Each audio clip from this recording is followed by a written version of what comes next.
Oke, baik. Bismillahirrahmanirrahim. Assalamualaikum warahmatullahi wabarakatuh. Perkenalkan, nama saya Bulan Giartadi Nirwanto dengan NIM G0024071 dari SGD A2. Oke, ya, asli saya Mbak Rade ya. Oke, baik. Di sini saya akan menjelaskan tentang anatomi dari traktus respiratorius superior dan inferior dan juga core atau jantung. Oke, yang pertama ada traktus respiratorius superior. Yang pertama pastinya ada kafum nasi atau kavitas nasi. Di sini ada banyak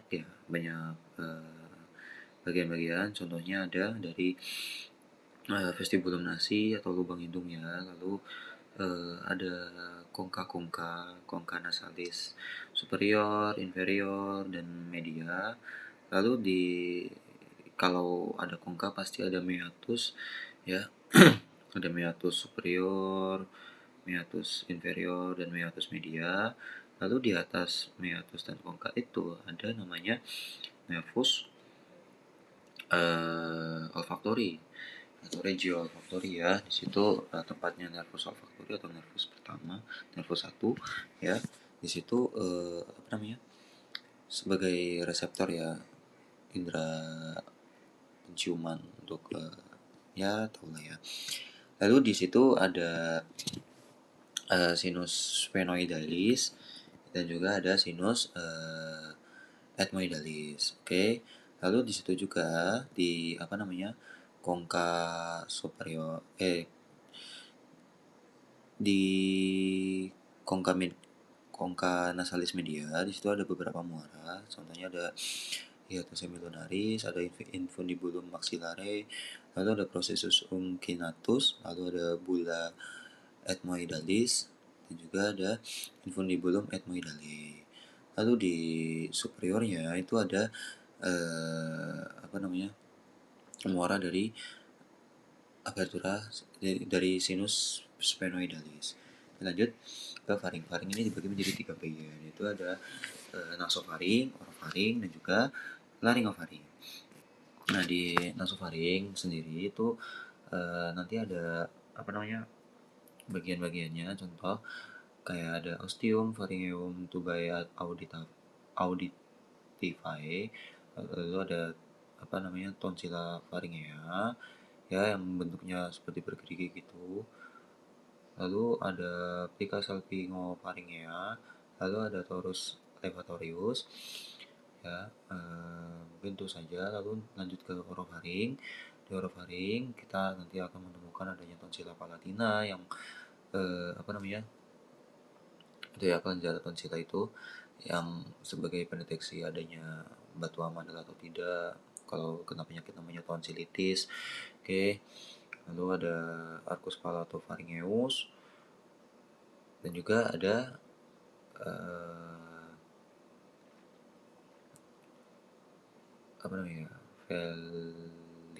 velicula.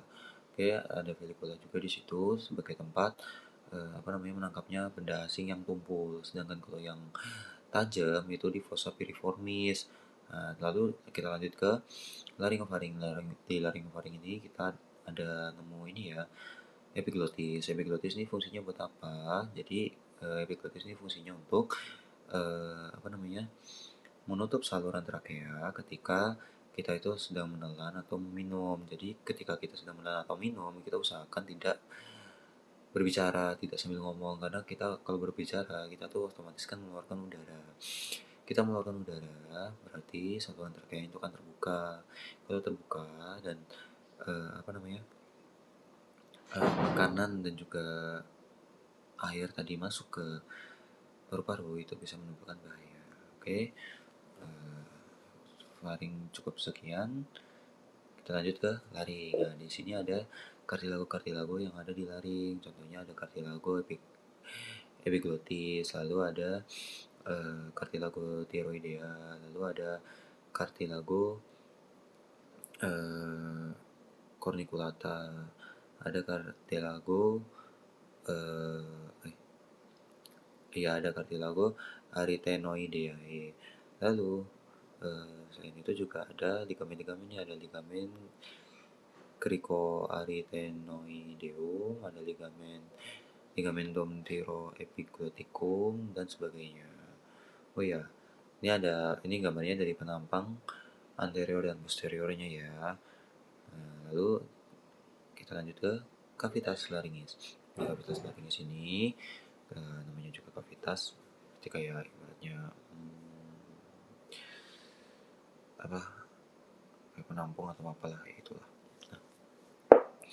Nah, di sini di sini tempatnya plica vocalica, plica vocalis. Yang artinya pita suara. Pita suara kita tuh ada di sini.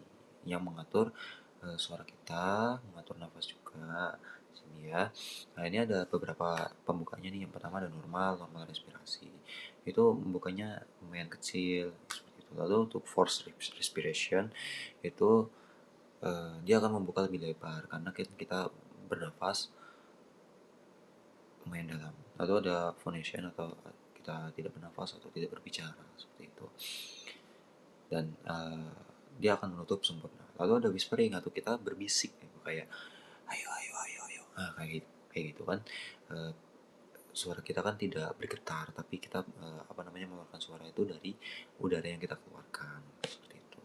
Nah, ini ada contoh strukturnya, itu ada epiglotis, ada commissura anterior, ada nodulus elasticus anterior atau macula fava anterior, lalu plica vestibularis, ada plica vocalis, dan ada nodulus elasticus posterior. Dan juga ada tuberculum cuneiform, dan ada tuberculum corniculatum. Oke, kita lanjut ke klinisnya. Oke, ada deviasi septum nasi. Artinya tuh septum kan pemisah di dua lubang hidung ini. Ya, di dua lubang hidung ini. Jadi tuh dia letaknya tuh tidak di tempatnya, tidak semestinya seperti itu. Jadi kalau misal kita melakukan inspeksi kepada pasien, ya di situ kita akan menemukan kok lubang yang kanan lebih sempit ya daripada yang kiri seperti itu. Berarti ini bisa diidentifikasi kalau pasien itu terkena atau mengalami deviasi septum nasi. Ya, biasanya ini karena tonjok kah atau apa seperti itu. Lalu ada tonsilitis nih. Tonsilitis itu peradangan pada di tonsila. Nah, peradangannya itu biasanya disebabkan karena adanya batu amandel. Lalu ada krikotirotomi, artinya kita menginsisi di atas ini ya, krikotiroidea di atas kartilago krikotiroidea di situ untuk membuka jalan nafas ya.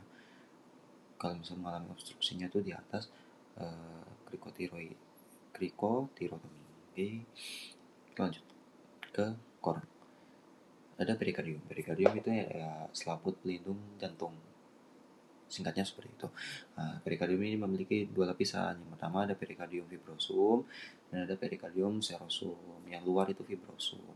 Dan di antara fibrosum dan serosum ini, perikardium fibrosum dan serosum ini dia akan membentuk yang namanya kavitas perikardii, yaitu ruang tempat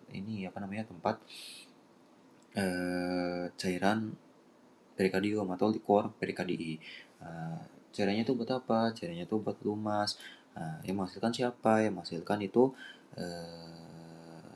epikardium pars visceralis atau yang biasa disebut itu perikardium serosum yang menghasilkan dan juga menyerap kembali likor perikardii yang ada. Oke. Nah, kita ke neurovaskularisasinya, cor. Arteri itu dia dari aorta ascendennya dia akan bercabang menjadi arteri coronarius communis. Nah, dari arteri coronarius communis ini dia akan bercabang lagi menjadi arteri coronarius sinistra et extra. Jadi menjadi kanan kiri seperti itu. Nah, dari situlah dari masing-masing arteri coronarius itu dia akan makin bercabang menjadi ramus atau arteri yang lain. Dia bisa menjadi ramus seperti itu.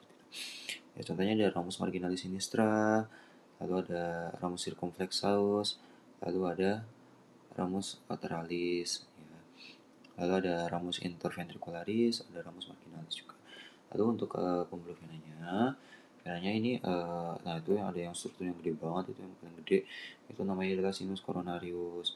Nah itu sebagai muaranya lah, muara dari semua vena yang ada di jantung seperti itu, dari entah dari vena cardiaca magna atau vena interventriculis anterior atau vena cardiaca media atau vena cardiaca parva dan lain-lain. Oke, lalu kita ke anatomi cor. Pastinya letaknya itu berada di SIC2 untuk batas kanannya tuh di kanan atasnya tuh SIC2, linea mid sternalis dextra. Untuk yang sinistra yang atas dia SIC2 linea mid sternalis sinistra. Lalu untuk yang batas kanan bawahnya dia ada di SIC4 linea mid sternalis dextra. Untuk yang kirinya dia ada di SIC5 di linea mid clavicula sinistra seperti itu. Untuk kiri atasnya dia SIC2 linea mid clavicularis sinistra seperti itu. Nah, dia memiliki tonjolan yang ke bawah itu yang bagian kiri namanya apex cordis. Oke. Lalu jantung ini dia memiliki 4 bagian, ada 2 atrium dan 2 ventrikel. Masing-masing atrium dan ventrikelnya itu dipisahkan oleh valva atrioventricularis dexter sinister. Ya, untuk memisahkan ya untuk apa? Karena kalau tidak ada katupnya saat jantung memompa darah, yang ada malah darahnya balik lagi ke atrium, bukannya lanjut ke aorta atau ke truncus pulmonalis seperti itu. Nah, dari aortanya itu ada aorta ascendens, arcus aorta, lalu ke aorta descendens seperti itu. Nah, jantung ini memiliki 3 lapisan, yaitu epikardium, miokardium, dan endokardium. Di endokardium dia memiliki beberapa bangunan, ada 3 bangunan ya. Ada musculus papillaris, ada chorda tendinia, dan katup. Katupnya itu ada 2 jenis nih, ada katup tricuspid dan katup mitralis. Nah, kalau tricuspid itu dia di ini ya, di dexter. Kalau bicuspid atau mitralisnya itu di sinister. Nah, lalu kok ventricle kirinya kok lapisan ototnya lebih tebal dan dia lebih turun ke bawah sih? Ya karena dia akan memompa darahnya menuju ke aorta, lebih tepatnya ke valva aorta. Ya, karena aorta akan menyebarkan darah atau mengantarkan darah ke seluruh tubuh, makanya dia butuh pompa tekanan yang tinggi seperti itu. Oke, lanjut. Katup cor. Oke. Tadi saya sudah jelaskan ya, ada katup mitral, ada katup tricuspid. Ya. Namanya ada valva trunci pulmonalis yang artinya dia katup dari ventricle dexter menuju ke trunci pulmonalis. Lalu untuk yang valva aorta ini dari ventricle sinister yang akan ya sebagai pintunya lah, pintu keluarnya ke aorta seperti itu. Lalu ada annulus ini ada skeleton cordisnya, yaitu ada annulus fibrosus, ada trigonum serosum, trigonum fibrosum, dan juga ada septum membranaceum seperti itu. Kita lanjut untuk klinis core. Di sini ada ASD, VSD, ada PFO, dan ada PDA. ASD dan VSD ini hampir sama, hanya di letaknya saja yang beda. Kalau ASD karena namanya dari atrial septal defect, berarti dia ada di atrium. Yang artinya dia sekat antar atriumnya itu tidak ada atau tidak berkembang sempurna, sehingga darah dari atrium sinister bisa ke dexter dan juga sebaliknya. Untuk yang ventricle, yang di ventricle pun juga begitu. Jadi ventricle kiri bisa ke ventricle kanan dan ventricle kanan bisa ke ventricle kiri. Lalu ada paten foramen oval, yang berarti dia kan dari janin kan sebenarnya tuh dia di jantungnya tuh kan kayak ada penjalan pintas lah antara atrium itu. Nah, Pas fetusnya tuh sedang mengalami pendewasaan, dia tuh bukannya menutup mata, dia malah nggak mau nutup gitu loh. Jadi pas dia udah lahir, ya campur itu darah antar atriumnya itu. Lalu ada paten ductus arteriosus. Nah, jadi ini dari darah dari aorta. Jadi ini pembuluh aortanya, dia malah nyatu sama trunkus pulmonalis. Jadi darah-darah dari aorta dia akan masuk ke trunkus pulmonalis seperti itu. Kan aneh. Tuh, ada klinis core. Klinis core ya. Yang ini kalau dari gambar dia mengalami infak miokard akut. Karena apa? Karena infak miokard akut itu disebabkan karena adanya sumbatan di pembuluh darah jantung. Nah,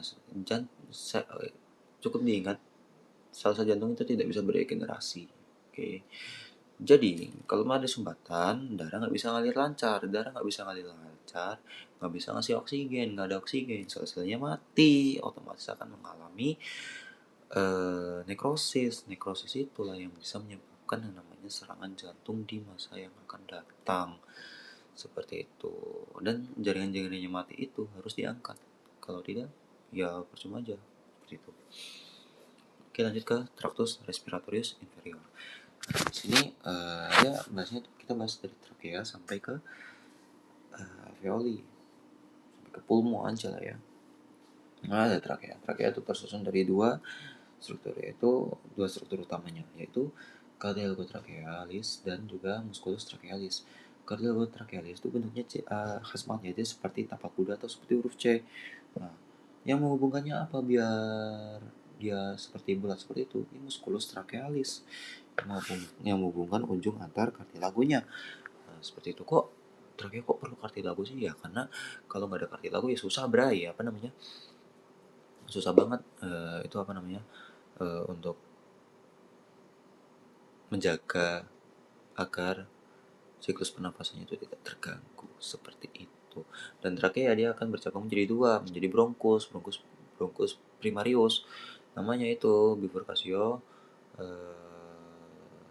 thoracica. Dan ada tonjolannya namanya carina. Dia adalah reseptor batuk dan iritan seperti itu. Nah, kita lanjutkan saja. Oke, ada bronkus dan bronkiolus. Bronkus ini dia sama-sama ya strukturnya bersama seperti trakea, hanya saja dia kartilagonya dia berbentuknya seperti pulau-pulau, seperti kayak udah mulai menghilang sampai bronkiolus. Di bronkiolus dia sudah tidak ada yang namanya kartilago yang akan digantikan oleh Klebsiella. Oke, kartilagonya nggak ada. Bronkus itu dibagi menjadi tiga: bronkus primarius, sekunder, dan tersier. Sekunder atau segmentalis, tersier atau globalis. Seperti itu. Lalu bronkialis, dia dibagi menjadi dua, yaitu bronkialis terminalis dan bronkialis respiratori. Oke, dari bronkialis itu nanti akan menyalurkan udara menuju ke ductus respiratorius, lalu ke ductus alveolaris, lalu ke sulcus alveolaris, baru ke alveoli. Seperti itu. Kalau ada pulmo, nah ini ada strukturnya nih yang kemarin keluar di pretest. Nah, di sini tuh ada yang nggak ada warnanya itu adalah bronkus primer. Yang warna merah ini arteri pulmonalis, yang biru ini adalah vena pulmonalis. Dan ini ada nodus lymphoideus tracheobronchialis inferior. Lalu di sini sama saja, hanya saja karena dia di kiri berarti bronkus prinsipalnya itu tidak selebar yang ada di kanan. Itulah salah satu perbedaan dari bronkus primarius, dexter, and sinister. Itu perbedaannya. Oke. Nah, kalau yang di kanan ini dia terbagi menjadi tiga lobus. Kalau yang di kiri dia menjadi dua lobus saja yang dipisahkan oleh viscera obliquus. Lalu untuk yang di kanan ini dia dipisahkan oleh viscera horizontalis dan viscera obliquus seperti itu. di paru ini dia punya selaput yang namanya pleura. Ya hampir sama seperti jantung, hanya saja dia tidak terisi oleh cairan. Kalau terisi cairan nanti namanya efusi pleura, dia tidak bisa bernafas nanti, seperti itu. Oke, untuk klinisnya ini ada asma. Ya sudah biasa terjadi. Asma itu tidak bisa disembuhkan karena dia itu reaksi alergi dari penderitanya. Jadi kalau misal ada zat-zat alerginya di masuk ke saluran pernafasannya, dia akan mengalami peradangan. Peradangannya ini nanti akan menyempitkan. Kalau sempit, ya udara susah keluar masuknya, seperti itu. Yang akan mengakibatkan obstruksi respiratori, seperti itu, dan bisa saja menyebabkan asidosis respiratorik. Lalu ada torakosentesis. Torakosentesis ini dia mengeluarkan cairan yang ada di pleura, ya, atau nama penyakitnya bisa dibilang pneumotoraks. Ya, jadi dia disuntiknya itu di tepi atas koste, tidak di tepi bawah, karena di situ nanti ada arteri vena nervus intercostalis. Kalau ketusukan bahaya, seperti itu, nambahin masalah. Lalu ini ada torakotomi.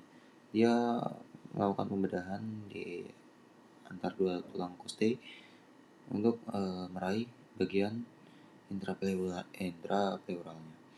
seperti itu. Oke, ada lagi? Oke, cukup. Ya, mungkin itu saja yang dapat saya sampaikan. Mohon maaf kesalahan. Terima kasih. Wassalamualaikum warahmatullahi wabarakatuh.